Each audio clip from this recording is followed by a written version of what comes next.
शांति शांति। मेरे साथ प्रतिज्ञा दोहराएं।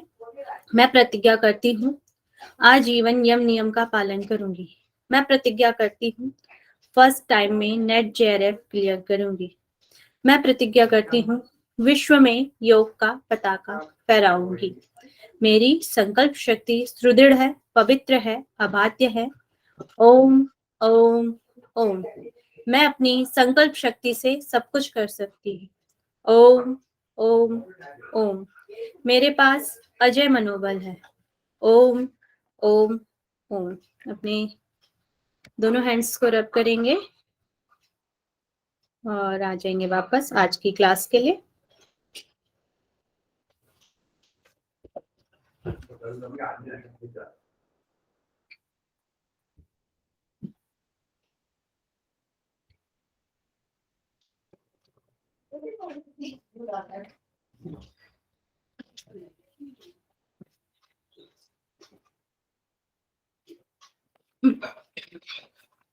मेरी स्क्रीन शेयर हो रही है? जी मैम। हाँ जी मैम। ओके।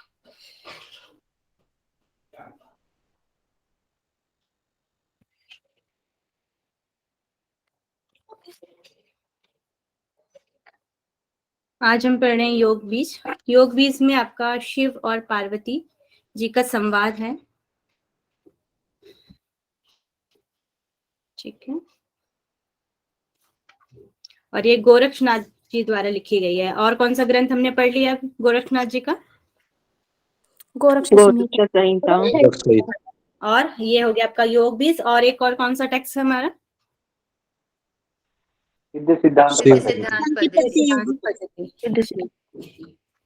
चलिए इसके बारे में हम आगे पढ़ लेते हैं कि योग बीज में क्या क्या चीज है हमारी। तो इसमें मुख्य विषय आपके पार्वती के 12 प्रश्नों को पूछती हैं शिव से। बहुत सारे प्रश्न पूछे हैं पार्वती जी ने इसमें, मगर जो मुख्य हैं वो 12 प्रश्न इसमें दिए गए हैं। 12 प्रश्नों को पूछा गया है। नेक्स्ट है इसके रचयिता इसके गोरक्षनाथ जी हैं, अभी हमने पढ़ा। फिर इसमें मंत्र की बात करें तो इसमें 201 मंत्र है। इसमें कोई अध्याय नहीं है, केवल मंत्र दिए गए। एक ही अध्याय है, मतलब कि इसमें अध्यायों की संख्या नहीं है। ठीक है, केवल मंत्र है, 201 मंत्र है। फिर इसमें संवाद है शिव और पार्वती जी का। इसमें जो शिव है वो वक्ता है और जो पार्वती है वो श्रोता है, सुनने वाली है। क्वेश्चन पूछने वाली पार्वती है और जो आंसर दे रहे हैं वो शिव है।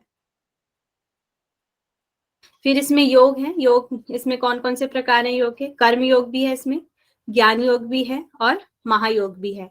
इसमें जो हमारे 4 प्रकार के हमारे योग होते हैं, मंत्र, हठ, लय और राजयोग, उनको यहाँ पर महायोग बोला गया है।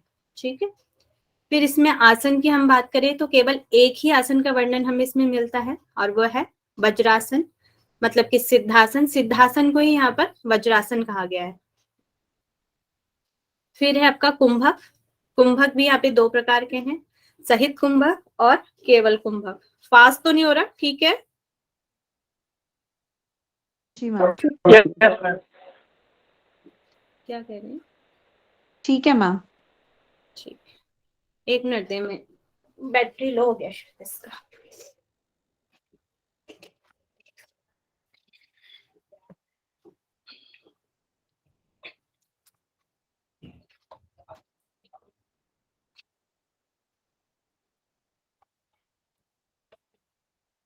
तो हम बात कर रहे थे आसन की। इसमें एक आसन है वज्रासन, जिसे सिद्धासन भी कहा गया है।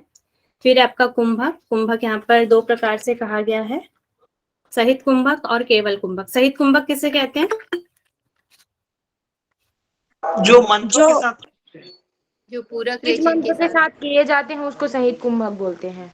जो रेचक और पूरक के साथ होते हैं वो सहित कुंभक होता है, और जो बिना रेचक पूरक के होता है वो कुंभक होता है, केवल कुंभक। ठीक है।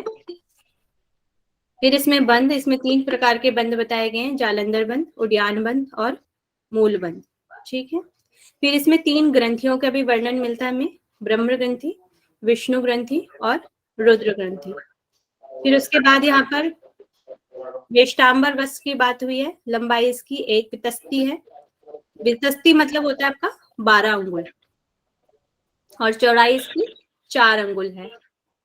फिर कुंडली की बात करें, किसी का माइक ओपन है? म्यूट कर। एक्सक्यूज मैम, ये विष्टांबर का मतलब क्या है? विष्टांबर एक वस्त्र का नाम है जो पहले गुरु द्वारा शिष्य को दिया जाता था, तो उसे विष्टांबर वस्त्र या विष्टांबर वस्त्र कहते हैं उसे। ठीक है, ओके।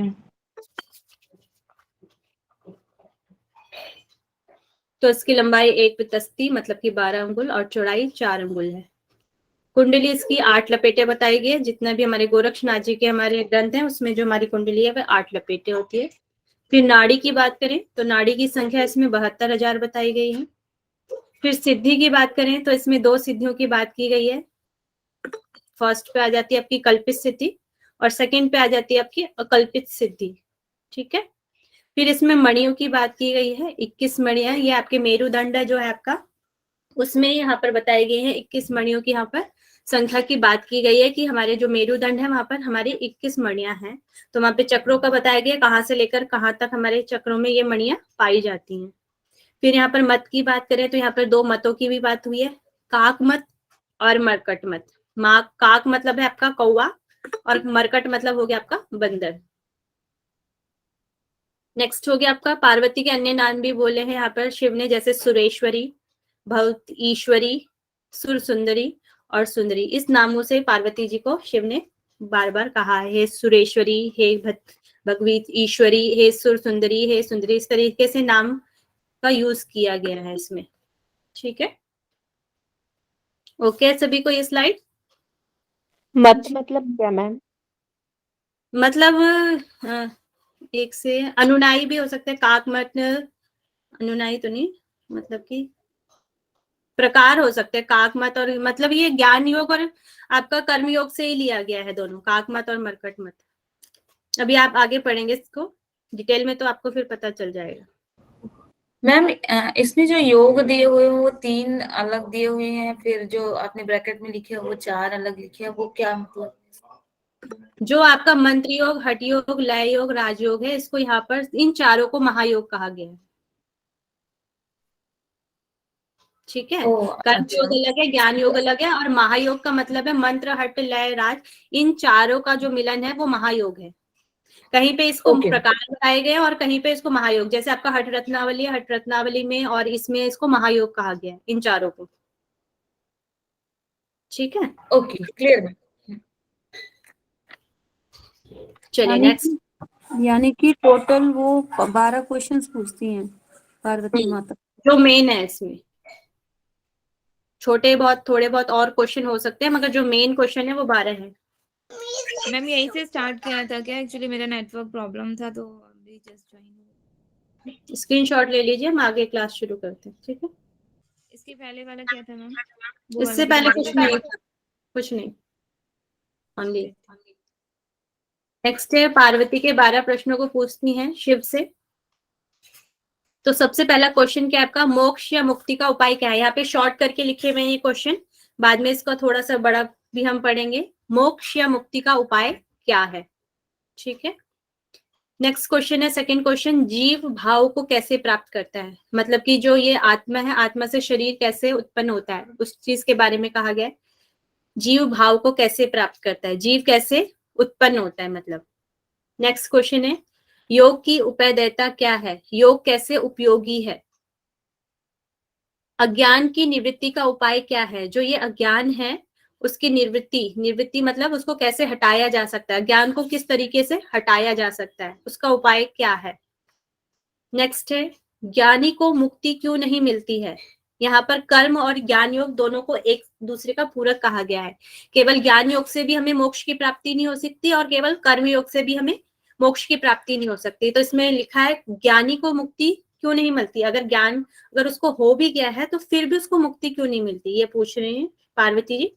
फिर क्वेश्चन नंबर 6 है, योगी का व्यवहार कैसा होता है एवं वह कैसे परमात्मा पद को प्राप्त कर सकता है? जो योगी है, योगी के बारे में पूछा जाता है कि उसका व्यवहार कैसा होता है, कैसा दिखता है, कैसे चलता है, किस तरीके से होता है, उसका व्यवहार कैसा होता है, इसके बारे में पूछ रही है पार्वती माँ। और वह कैसे परमात्मा पद को प्राप्त करता है, मतलब कि वो मोक्ष को कैसे प्राप्त करता है। नेक्स्ट है क्वेश्चन नंबर 7, ज्ञानी जनों की क्या गति होती है? फिर ये कहते हैं कि ज्ञानी जन जिनको ज्ञान भी हो गया है फिर भी उनकी गति क्या होती है, उनको मोक्ष मिल पाता है या नहीं मिल पाता है, इस बारे में वे पूछती हैं ज्ञानी जनों की गति क्या होती है। नेक्स्ट क्वेश्चन है क्वेश्चन नंबर 8, ज्ञानी को अनेक व योगी को एक जन्म में मुक्ति कैसे मिलती है। ज्ञानी को अनेक जन्म कैसे लग जाते हैं और योगी को एक जन्म में ही मुक्ति कैसे मिल जाती है। नेक्स्ट क्वेश्चन ये है आपका क्वेश्चन नंबर 8।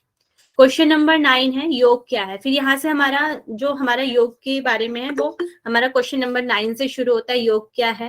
क्वेश्चन नंबर 10 योग के प्रकार क्या है। फिर आगे काकमत और मरकट मत क्या है ये पूछती हैं पार्वती जी, और फिर सिद्धियां क्या क्या होती है वे पूछती है। एक तो आपकी योग के बारे में यहाँ पे आ जाता है, योग की उपादेयता क्या है, और फिर 9 क्वेश्चन से योग क्या है, योग के प्रकार क्या है, काकमत मरकट मत क्या है और सिद्धियां क्या है, इनके बारे में पूछा गया है। ये स्लाइड ओके है? जी मैम।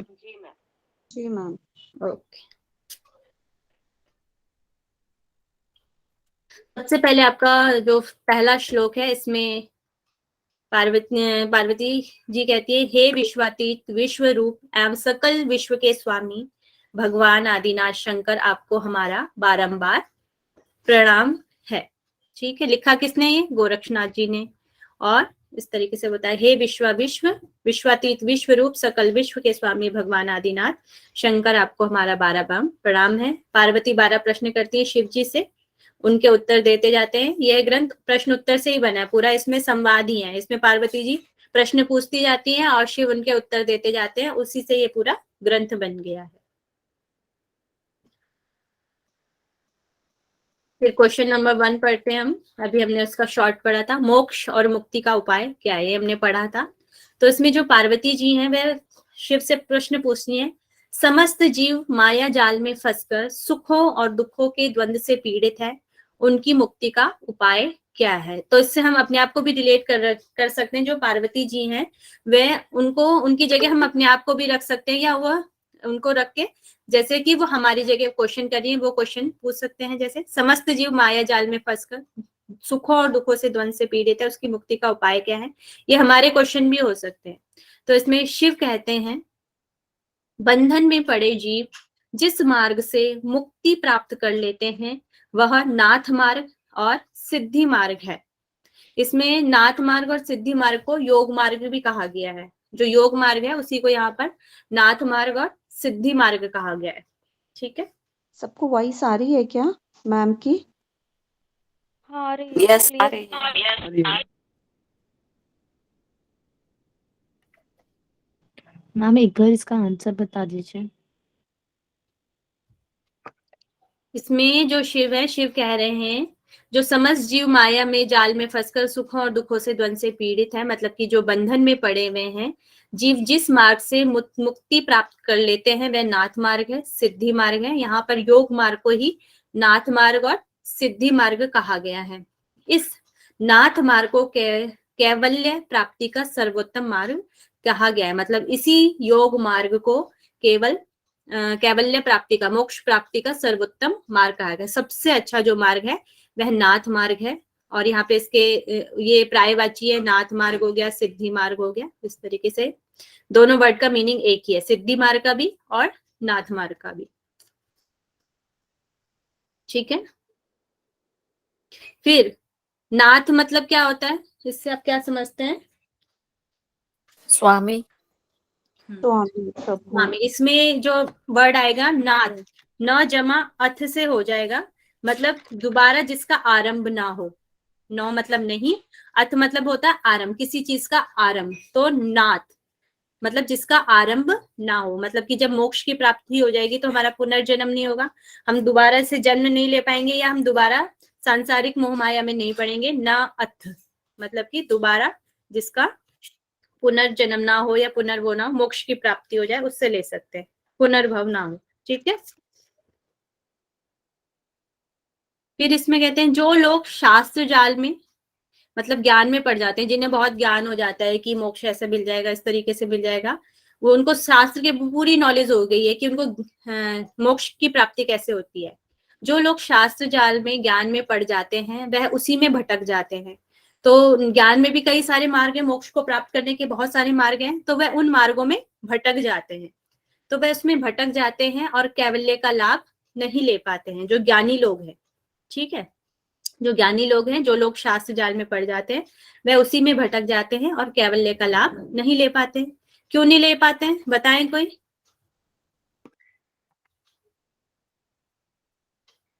वो उनका अभ्यास वही खंडित हो जाता है।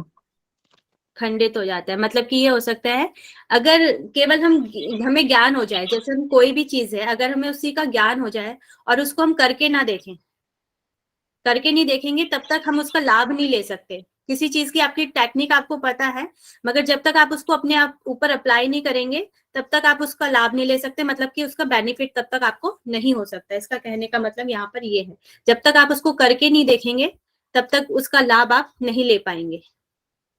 ज्ञान तो पता चल गया, मोक्ष कैसे प्राप्त होगा ये तो आपको पता चल गया है, मगर आप जब तक उसको करके नहीं देखेंगे, उस ज्ञान को अप्लाई नहीं करेंगे, तब तक उसका आप लाभ नहीं ले सकते।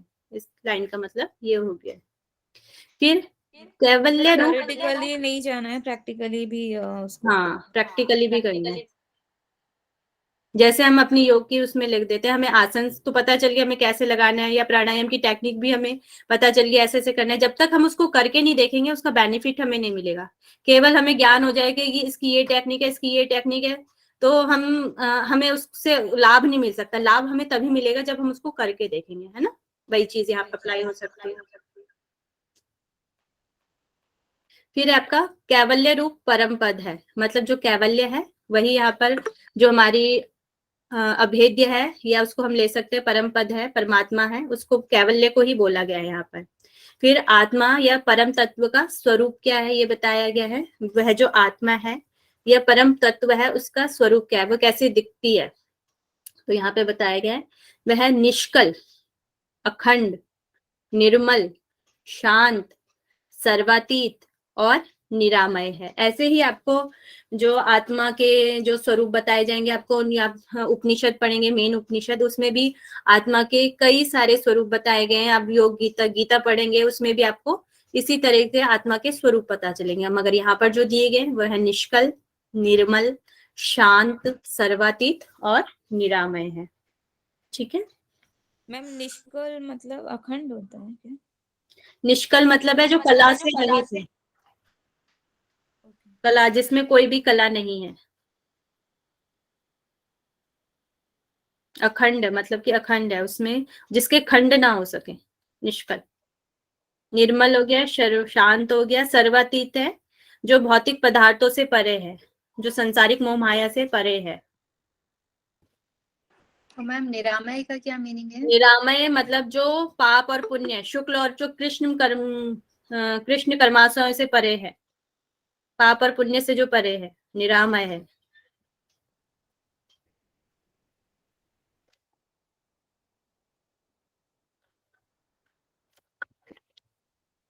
सर्वातीत का मैम कुछ बताया आपने? सर्वातीत का आपका था भौतिक पदार्थों से जो परे है।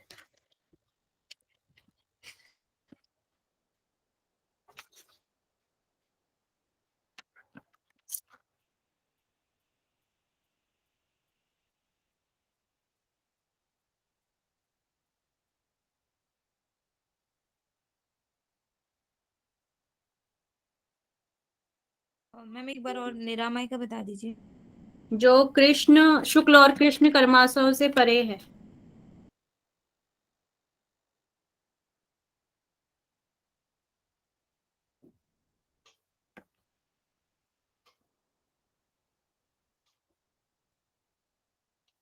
ठीक है, आगे बढ़े।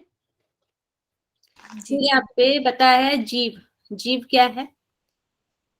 अभी तक हम आ रहे हैं आत्मा के बारे में पढ़ा। जीव, जीव हम किसे कहते हैं? मैम प्रकृति को कह सकते हैं। प्रकृति को कह सकते हैं, और जिस शरीर में आत्मा, आत्मा या जीव कहता है। ठीक है ना? जिस शरीर में हमारा जो जीव है और प्लस आत्मा, जीवात्मा भी बोल सकते हैं और जीव भी हो गया। परम तत्व आत्मा ही पाप पुण्यों के फलों से लिपटा होने पर जीव रूप में जाना जाता है। ठीक है, यहाँ पर परम तत्व आत्मा जो है, जब वह पाप पुण्यों के फलों से लिप्ट जाती है, उसी को यहाँ पर जीव रूप कहा गया है। ठीक है, हम कहने का मतलब वो आत्मा अपना स्वरूप भूल जाती है ना। आत्मा अपना स्वरूप भूल जाती है, सांसारिक मोह माया में पाप पुण्य के चक्कर में फंस जाती है, उसी से उसका जीव रूप में हो जाती है।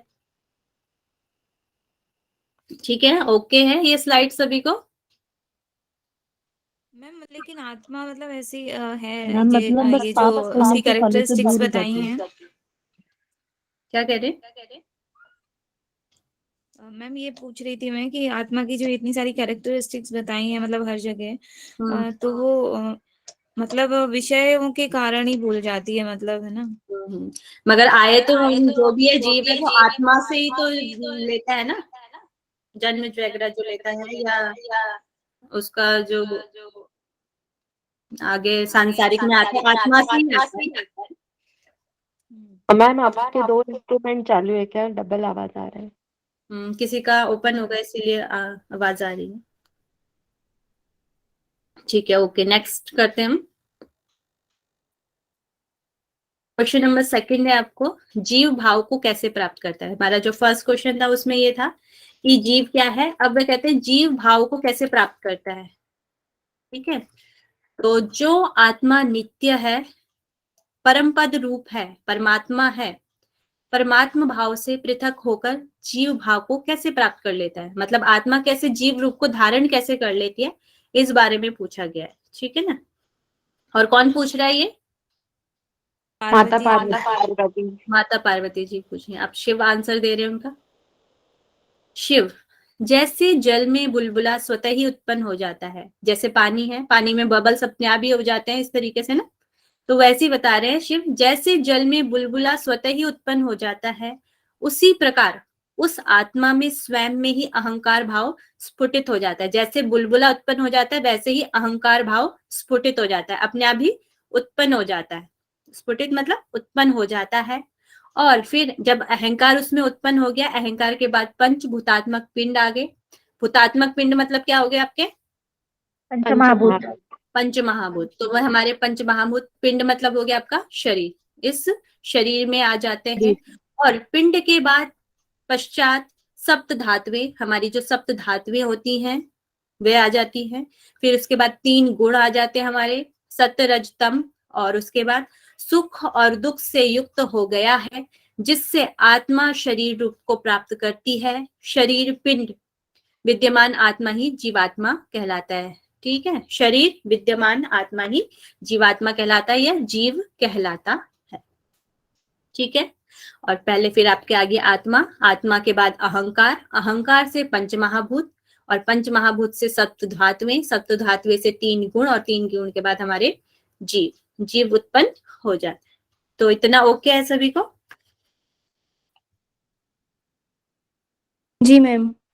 ठीक। मैम जो ये दोनों क्वेश्चन है, क्वेश्चन 2 के, तो ये एक ही क्वेश्चन है क्या? दोनों का नहीं, मतलब एक ही है क्या? क्वेश्चन नंबर 2 है। इसमें तो ये पूछ रहा है कि मुक्ति का उपाय क्या है ना, इसमें तो पार्वती माँ पूछ रही है मुक्ति का उपाय क्या है। सेकंड क्वेश्चन में पूछ रही है कि जीव कैसे भाव को प्राप्त करता है, कैसे उत्पन्न होता है।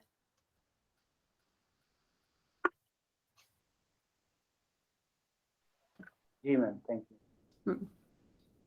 फिर उसके बाद यहाँ पर जो हमारा जीव है, जीव की जब जीव धारण कर लेता है तो उसकी विशेषता यहाँ पे बताई गई है, जीव में क्या क्या चीजें आपकी आ जाती है।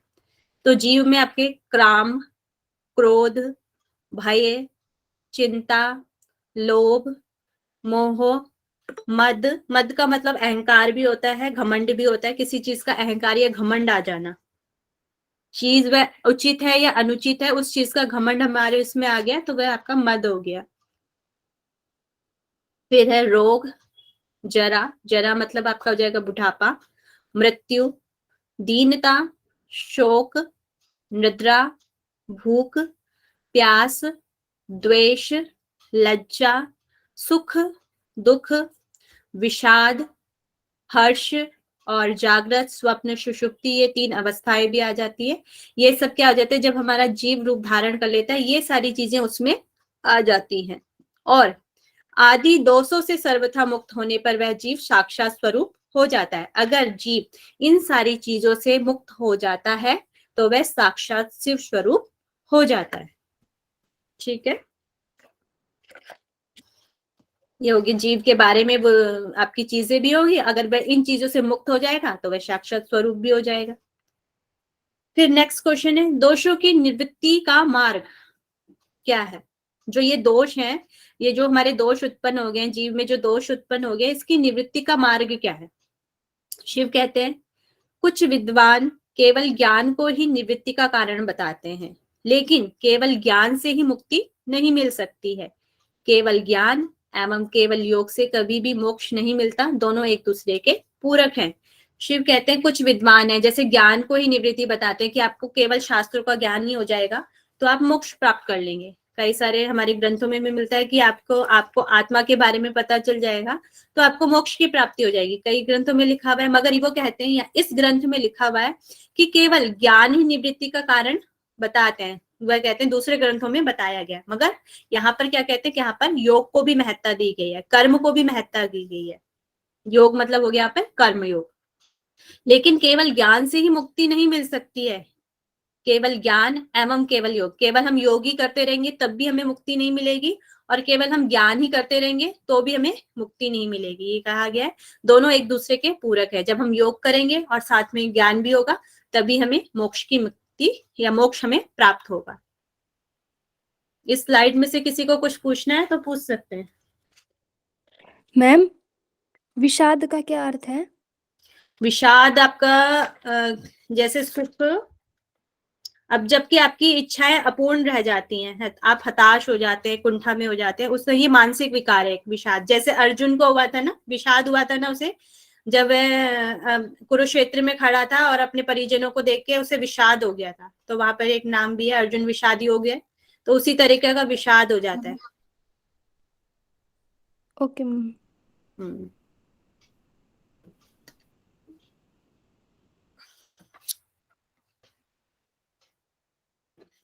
ओके सभी को? Yes ma'am. चल नेक्स्ट क्वेश्चन करते हैं।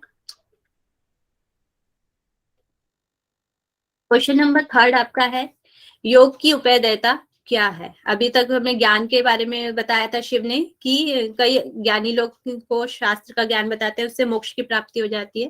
फिर उससे आगे कहते हैं क्वेश्चन नंबर 3 में, जब संसार की उत्पत्ति अज्ञान से है ना, जब संसार की उत्पत्ति अज्ञान से है तो ज्ञान मुक्ति प्राप्त होगी, इसमें योग इसमें क्या कर सकता है?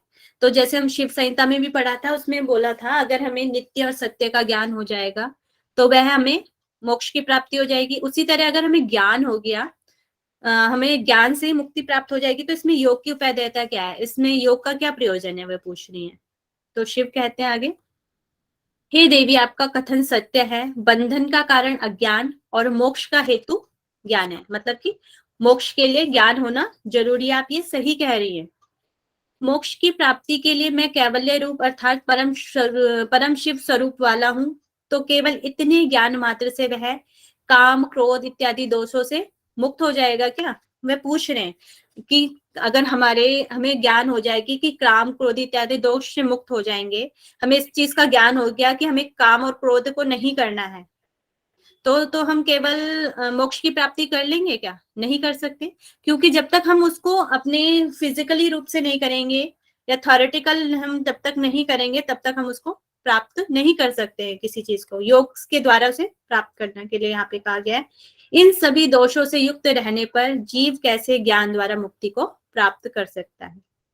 इसलिए ज्ञान के साथ साथ योग भी आवश्यक है। जैसे हमने पहले वाली स्लाइड में भी पढ़ा था, वही चीज वह दोबारा कह रहे हैं कि केवल काम और क्रोध को हटा देने से या सभी दोषों को केवल हम प्रैक्टिकली नहीं थ्योरेटिकल रूप से पढ़े ले तो उससे नहीं हो पाएगा, हमें उसे जीवन में अप्लाई भी करना पड़ेगा। उसी चीज को यहाँ पे कह रहे हैं, केवल ज्ञान से ही नहीं हो सकता, उसे हमें करना भी पड़ेगा। इसलिए ज्ञान के साथ साथ योग भी आवश्यक है।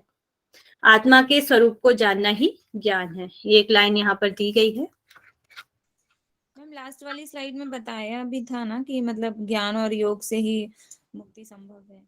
फिर भी मतलब ये क्वेश्चन किया कि मतलब योग फिर उन्होंने फिर उसे और जा रही हैं वो मतलब संतुष्ट नहीं हो पाई हैं। स्ट्रांगली एग्री करने के लिए। हाँ, फिर वो दोबारा पूछते हैं कि योग की उपादेयता क्या होगी फिर। ठीक है ना, चलिए ये भी आपको ओके है सभी को, योग की उपादेयता समझ में आ गया होगा सभी को। मैम ये हर क्वेश्चन में दो दो क्वेश्चन क्यों आ रहे हैं? इसमें भी दो क्वेश्चन है तो ये एक ये दो क्वेश्चन नहीं है, ये एक ही क्वेश्चन है, ये आपका शॉर्ट में है। जो हमने पहले वाली स्लाइड में हमने करे थे तो ये शॉर्ट क्वेश्चन थे, शॉर्ट में लिखे हुए हैं, क्योंकि हम इतने बड़े बड़े नहीं लिख सकते इसलिए हमने शॉर्ट में कर दिए हैं। यहाँ पर जो आपका ब्लैक में है वो शॉर्ट क्वेश्चन है और वह उसी का लॉन्ग क्वेश्चन है। अच्छा ठीक है मैम, ठीक है ना, थैंक यू। जैसे ये है ना योग में, इसमें क्या उपाय रहता है, ये इसकी लास्ट वाला चीज है जो हमने पहले की जो चीज ऐड इसमें की है। क्वेश्चन नंबर है ना प्रश्न 3 और प्रश्न 3 वही है, दो क्वेश्चन नहीं है, वो एक ही क्वेश्चन है। जी मैम।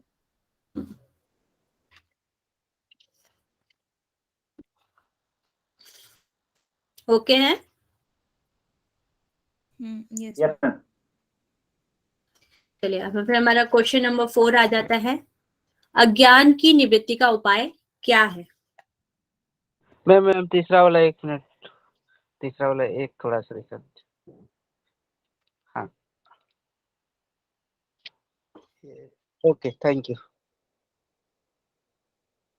हम लोग पूछ रहे हैं कि अज्ञान की निवृत्ति का उपाय क्या है। यदि ज्ञान ही उस आत्मा का स्वरूप है,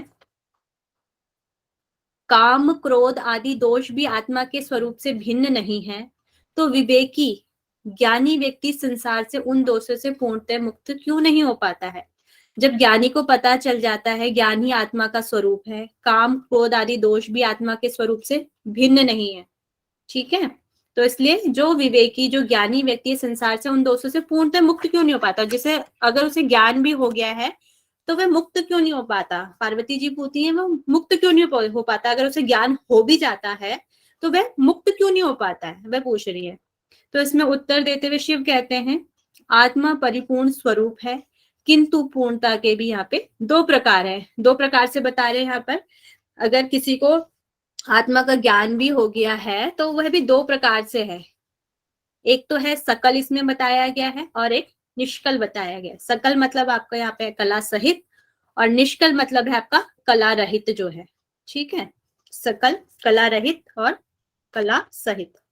फिर सकल आत्मा के बारे में बताया गया है, सकल आत्मा मेरा तेरा आदि अहंकार ममता आदि का जो बोध होता है वह आपकी सकल आत्मा में आ जाता है, और निष्कल आत्मा में क्या आ जाता है, अहंकार ममता आदि के बोध से जो रहित होता है वह आपका हो गया निष्कल आत्मा। तो यहाँ पर मुझे बताएंगे सबसे पहले जो हमारा जीव भाव को प्राप्त करता है तो वो किसके द्वारा प्राप्त करता है, अहंकार, अहंकार के द्वारा। तो ये मेरा तेरा आदि का जो अहंकार है या ममता आदि का जो बोध है वह सकल आत्मा में आ जाएगा। यहाँ पर सकल को यहाँ पर कलना भी बोला गया है, एक वर्ड इसके लिए कलना भी यूज हुआ है, ठीक है। सकल का अर्थ है सुफुर्ती, सुफुर्ती मतलब अपने आप ही उत्पन्न हो जाना, ठीक है, जब वह अपने आप को अहंकार से उत्पन्न हो जाती है, जो जीव भाव को प्राप्त कर जाता है वह सुफुर्ती का मतलब यहाँ से उससे लिया गया, जब अहंकार अपने आप ही उत्पन्न हो जाता है, जहां अहंकार का स्फुरण होता है और अहंकार ममता आदि का बोध होता है, जिससे वह इस संसार रूपी मोह के सागर में फंस जाता है। जो ये संसार रूप है इसमें वह जब वह फंस जाता है, ठीक है, उसे अपने ज्ञान का भाव नहीं रहता, आत्मा का ज्ञान नहीं रहता, अपने स्वरूप का ध्यान नहीं रहता, तो वह इस सांसारिक मोह माया में पड़ जाता है, तो वह सकल आत्मा में आ जाता है, ठीक है। फिर आपका निष्कल आत्मा जो अहंकार ममता आदि से बोध से रहित हो, दोषों के अभाव के कारण ही यह निष्कल आत्मा उत्पत्ति स्थिति और विनाश तथा अहंता ममता आदि की सुफुर्ती अथवा इनके बोध से पूर्णता रहित होती है। ये सारी चीजें इस आत्मा में नहीं होती है, अहंकार ममता आदि नहीं होती है, इसका बोध भी नहीं होता और ये इस तरह की आत्मा होती है, तो इसको निष्कल आत्मा बताया गया, अहंकार ममता रहित से बोध से जो रहित होती है। मैम अहंकार ममता मतलब अहंकार जो इससे जीव की उत्पत्ति होती है, मैं की और जो ममता मतलब इसके साथ ममता को जोड़ा है तो वो पॉजिटिव सेंस मैं की जो भावना है ना, मतलब संसार में आ जाता है कि मैं ही सब कुछ हूँ, मतलब कि फिर वह आत्मा का कोई उसे भान नहीं है, क्या परमात्मा कोई चीज है, मैं ही आ जाता है, मैं ही हूँ, है ना, उसका जो भाव है, ये जो मेरा शरीर है ये मेरा ही शरीर है, उसका जो भान हो जाता है, वह आत्मा उसमें नहीं रहेगी ना। इस तरीके आत्मा तो होती है मगर उसे आत्मा का स्वरूप का भान नहीं होता कि हमारे अंदर आत्मा भी है या नहीं है। ठीक है, ओके है। मैम तो निष्कल आत्मा में उसे मतलब स्वरूप का ज्ञान होता है, इसलिए वो मतलब ये मानता है कि मैं एक आत्मा हूँ, ना कि जीव। इस तरीके से भी ले सकते हैं कि उसे आत्मा के स्वरूप का भान रहता है, और इसमें वो बिल्कुल ही सकल आत्मा में वह भूल जाता है, संसार में मोह माया में पड़ जाता है, इसमें उसे आत्मा का भान रहता है।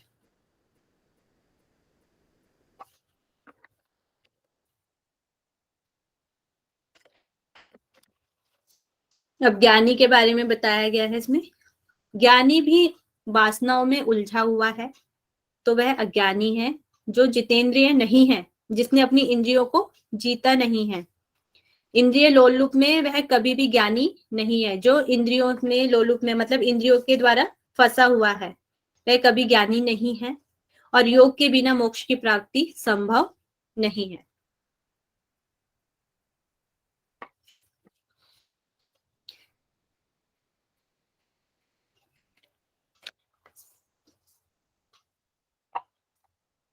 क्वेश्चन नंबर 5 आ जाते हैं, ज्ञानी को मुक्ति क्यों नहीं मिलती है, इसमें वो कह रहे हैं फिर क्वेश्चन नंबर 5 में, ज्ञानी पुरुष को उस ज्ञान मतलब निष्कल आत्मा को प्राप्त कर लेने के बाद भी तत्काल मोक्ष की प्राप्ति क्यों नहीं हो जाती। अभी हमने पढ़ा, हमने सकल आत्मा और निष्कल आत्मा के पढ़ा।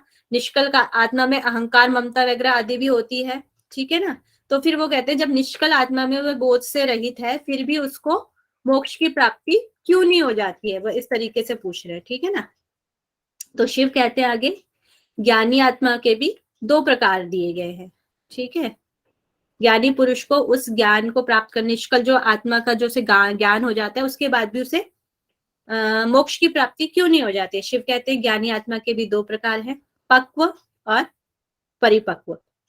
पक्व मतलब होता है योग से जो हीन है, योग साधना जो नहीं करते हैं वे हो जाएंगे अपक्व, और परिपक्व मतलब होता है योग से जो युक्त होते हैं और योग साधना को जो करते हैं वे हो जाएंगे परिपक्व। टाइम है अभी 45, ठीक है। काफी है।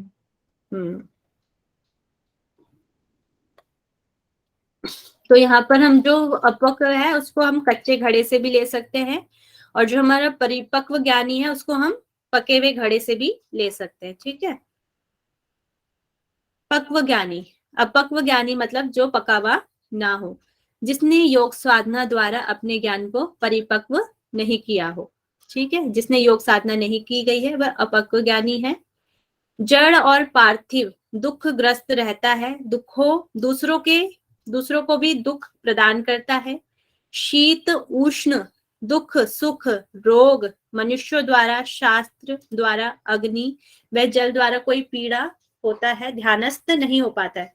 जो अपक्व ज्ञानी जो होता है वह ध्यानस्थ नहीं हो पाता, योग में साधना नहीं कर पाता, वो कह रहे हैं। जड़ और पार्थिव दुख से ग्रस्त वह रहता है और दूसरों को भी वह दुख प्रदान करता है। शीत उष्ण सुख दुख रोग मनुष्य द्वारा, शास्त्रों द्वारा, अग्नि व जल के द्वारा कोई पीड़ा होती है उसे। अग्नि जल मतलब कि उसने अपने को योग के माध्यम से अब ध्यानस्थ नहीं किया या परिपक्व उसने नहीं किया है। प्राण और अपान में बाधा रहती है, चित्त व्याकुल रहता है उसका। देह बसाने समय मतलब मृत्यु के समय वह जो सोचता है वही योनि को वह प्राप्त हो जाता है, उसको वही योनि प्राप्त हो जाती है। और ऐसा ही वर्णन हमारा कहाँ पे आता है, मृत्यु के समय हम जो सोचते हैं वही योनि हम प्राप्त कर लेते हैं।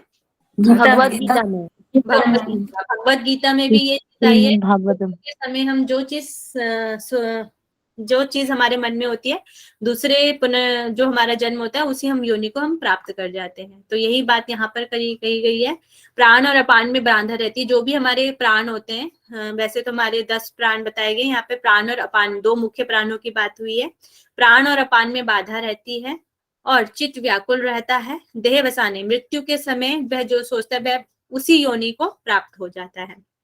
तो यहाँ पे आगे है, बिना योग अभ्यास के ध्यान करते हुए मनुष्य के शरीर पर यदि एक चींटी रेंगने लगती है तो उसका ध्यान टूट जाता है। मतलब कि ऐसा अपक्व ज्ञानी वह होता है, उसका ध्यान एक चींटी के काटने रेंगने पर भी उसका ध्यान टूट जाता है। इसलिए योग साधना के बिना केवल ज्ञान ध्यान जब वैराग्य से मोक्ष की प्राप्ति नहीं हो सकती है। कहने का मतलब यही है, जब तक आप योग साधना में उसे करेंगे नहीं, आगे उस अवस्था तक नहीं पहुंचाएंगे, मोक्ष की अवस्था तक, तब तक आप नहीं कर सकते हैं उस चीज को। अपक्व ज्ञानी होता है ये। नेक्स्ट इसका है परिपक्व ज्ञानी। जो ज्ञानी आत्म ज्ञान के साथ योग भी करते हैं, मतलब कि उन्हें ज्ञान भी होता है, आत्मा का ज्ञान भी होता है, और उसके साथ वे योग भी करते हैं, वह योग रूपी अग्नि से परिपक्व हो जाने से आत्म शोक आदि से रहित होकर पूर्ण ज्ञानी हो जाते हैं। उन्हें योग का भी ज्ञान हो जाता है और आत्मा का भी मतलब ज्ञान भी हो जाता है। दोनों चीज होती है, कर्म भी है उनके साथ और ज्ञान भी है। योग साधना के द्वारा जिसका अहंकार नष्ट हो जाता है, शरीर से संबंध समाप्त हो जाता है, ऐसे को हम परिपक्व ज्ञानी यहाँ पर कहा गया है। जो ज्ञानी योग का अभ्यास करके उसका अहंकार क्षीण और निर्बल हो जाएगा, वैसे ही शम दम तितिक्षा आदि बढ़ने लग जाते हैं। ज्ञान में जो हमारी अवस्थाएं की गई हैं, शम दम तितिक्षा आदि वह सब बढ़ने लग जाती है, यहाँ पर बताया गया है। तो ये हो गया आपका अपक्व ज्ञानी और परिपक्व ज्ञानी। इतना ओके है? इसमें से किसी को कुछ पूछना है तो आप पूछ सकते हैं।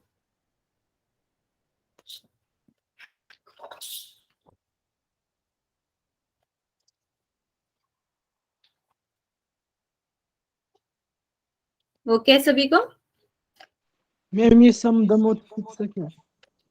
शम दम ये ज्ञान योग के हमारे षट जो हमारी चीजें आती हैं उनमें भी ये शम दम तितिक्षा आदि आता है। अभी तो इनका मुझे वर्ड का मीनिंग अगर किसी को पता है तो वो बता सकते हैं। षट संपत्ति में, षट संपत्ति जो है ना, षट संपत्ति में आता है। शम मतलब बताएं क्या होता है? अपने विषयों का शमन करना, विषयों का समन। और दम मतलब इंद्रियों का निग्रह, दमन, इंद्रिय निग्रह। बाह्य इंद्रियों का वो करते हैं, दमन करते हैं। बाह्य इंद्रियों का दमन करना। और तितिक्षा मीन्स सुख दुख को सहने की क्षमता होती है, शक्ति होती है उसको तितिक्षा। सहन शक्ति बोल सकते हैं तितिक्षा। सहन शक्ति होना तितिक्षा कहलाता है। तो आज की जो भी पढ़ाया सभी को समझ में आ गया है? Yes ma'am. ठीक, चलिए अब हम क्वेश्चन आंसरिंग कर लेते हैं। हम एक बार लास्ट स्लाइड दिखा दीजिए।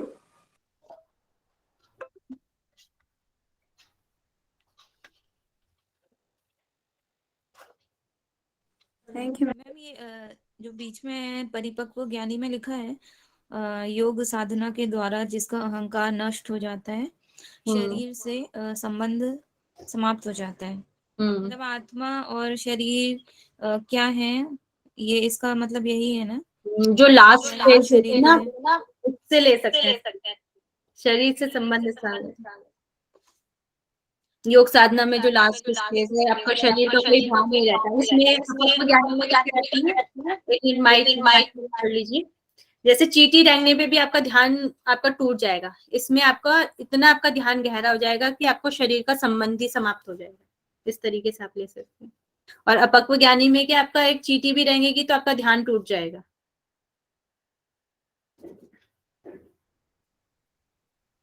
ओके है? मैम फर्स्ट वाली स्लाइड भी बता दीजिएगा मुझे। फर्स्ट वाली कौन सी? सबसे पहले वाली जो स्लाइड थी, ये वाली? Yes ma'am.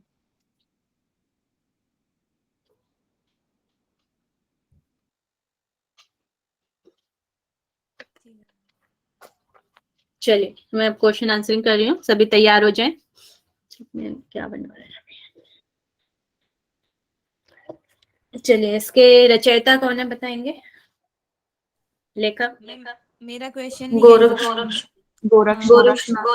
गोरक्षनाथ जी ने ये लिखी है। प्रियंका जी कुछ कह रही है? हाँ मैम, मेरा क्वेश्चन आपसे ये होने वाला था कि मैम इसके लिखा किसने है। अच्छा, गोरक्षनाथ जी ने लिखा है। नेक्स्ट मुझे बताएंगे इसमें संवाद किन किन का है? शिव व पार्वती जी का। पार्वती जी का। सभी अब मैसेज करेंगे, उसके बाद मैं पूछूंगी। शिव और पार्वती का। इसमें श्रोता कौन है और वक्ता कौन है? श्रोता पार्वती, वक्ता शिव। वक्ता शिव है। ठीक है। नेक्स्ट मुझे इसमें श्लोकों की संख्या बताएंगे, टोटल कितने श्लोक हैं? 201 मैम। 201 श्लोक है। सभी के मैसेज भी आ रहे हैं अच्छे से। और नेक्स्ट क्वेश्चन, पार्वती जी ने मुख्य कितने प्रश्न पूछे हैं?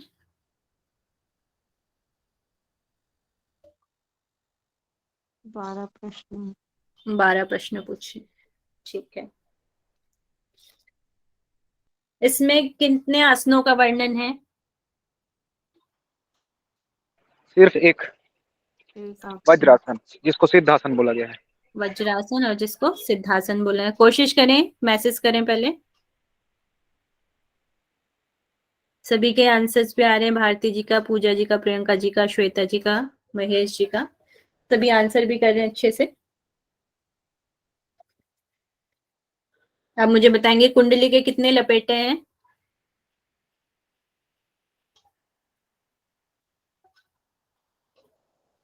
8 मैम। 8 लपेटे। चलिए फिर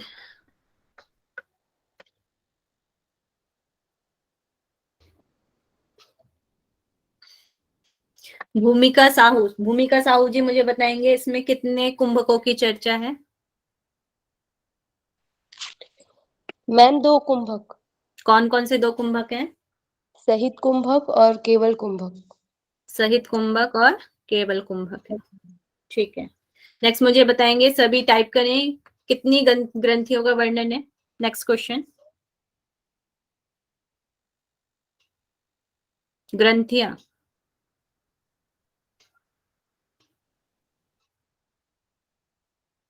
गोविंद सिंह जी किसका आंसर करेंगे? ग्रंथियों के बारे में बताएं।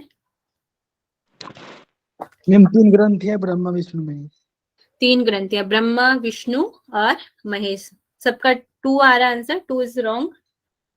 कुंभक 2 है और ग्रंथियां 3 है। मैम आंसर तो 3 लिखा है, पर वो लेट चल रहा है, हम उसी को देख रहे थे। हाँ, ये लेट आ रहा है, इसमें पता नहीं नेटवर्क थोड़ा हो सकता है इशू।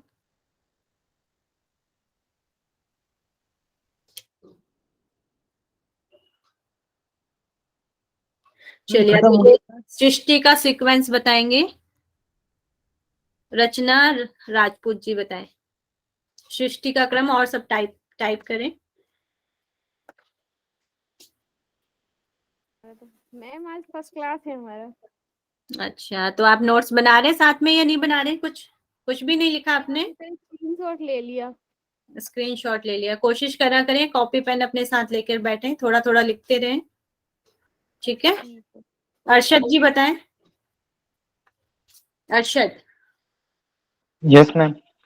सृष्टि का क्रम बताएं कैसे होती है? मैम पहले आत्मा, आत्मा के बाद अहंकार, अहंकार के बाद पंच महाभूत जो पिंड हैं, इसके बाद सप्त धातुएं, इसके बाद फिर 3 गुण, और मैम इसके बाद फिर जीव की उत्पत्ति हुई। ठीक है। इन्होंने क्या गलती है, कौन बताएगा? जी मैम, आत्मा से अहंकार, अहंकार से पंच महाभूत, पंच महाभूत से सप्त धातु, सप्त धातु से 3 गुण, फिर जीव। ठीक है। पुष्पा जी क्या कहना चाह रही हैं?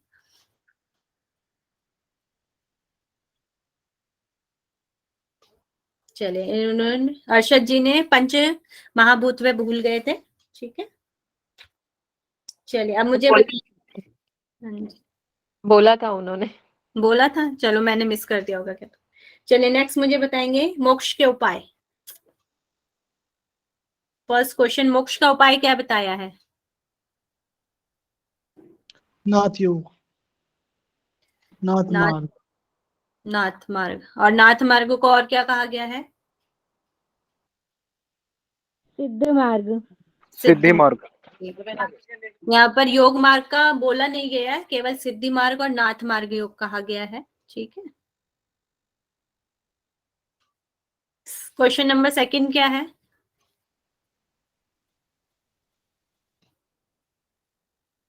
क्वेश्चन नंबर सेकंड, मैम आत्मा जीव कैसे बनता है? आत्मा जीव कैसे बनता है? ठीक है। नेक्स्ट क्वेश्चन बताएंगे। क्वेश्चन नंबर 3 क्या है? योग की उपादेयता क्या है? योग की उपादेयता क्या है? इसका आंसर कौन करेगा?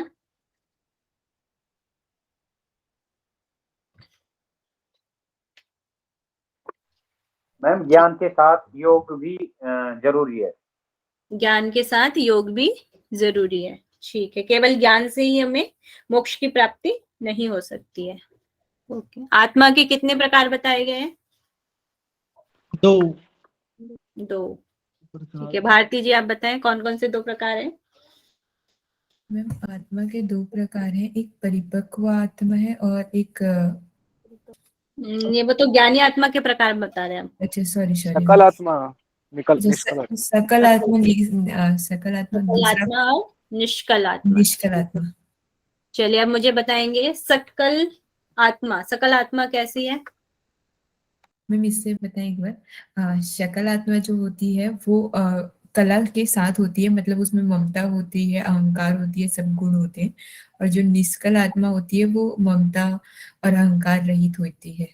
अहंकार और ममता से रहित होते हैं। ठीक है, आपका आंसर।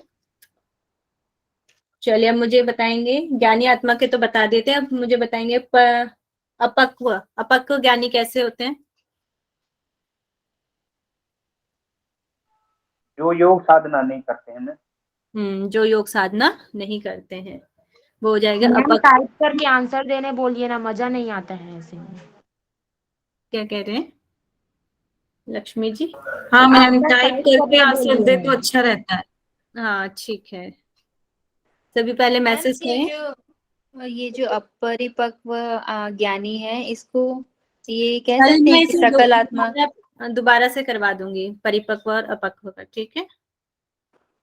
और कला का मतलब मैम गुणों से ले सकते हैं, गुण या जो द्वेष क्लेश है हमारे। उनसे भी लिया जा सकता है। चलिए ठीक है। कल खत्म हो जाएगा ना योग? करें Tushar ji. Yes ma'am. Ma'am जो आपने भी बताया था ज्ञानी के निवृत्ति के 2 उपाय थे जो सकल और निष्कल थे, तो इसमें मैम अहंकार और ममता जो वर्ड था, ये ममता मतलब क्या होता है? मैं की जो भावना है, ममता किसी चीज के ऊपर, मतलब हमें इस शरीर से जो ममता हो गई है ना, अफेक्शन लगाओ। राग राग राग। ठीक है मैम, थैंक यू। ठीक है। चलिए यही के हम अपनी क्लास को ओवर करते हैं। सभी अपना कमर गर्दन सीधा करेंगे और लंबे गहरे श्वास के साथ सर्वे भवन्तु सुखना के साथ करेंगे हम आज की कट विराम। लंबा गहरा श्वास।